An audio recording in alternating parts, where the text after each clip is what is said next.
Hi!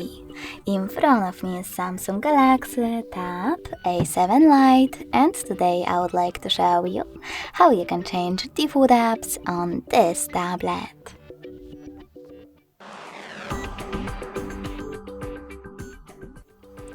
First of all, you need to open Play Store. Then install your new defaults. As you can see, I have my Opera Mini browser, so I can go into settings right away. In settings, scroll all the way down and click on Apps section. Then click on Choose Default Apps and tap on one of those sections, in my case Browser app. Now, in order to apply your new one, click on it and go back. As you can see, after that, my default app has changed.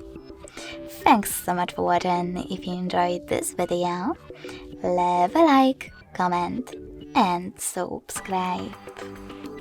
Bye!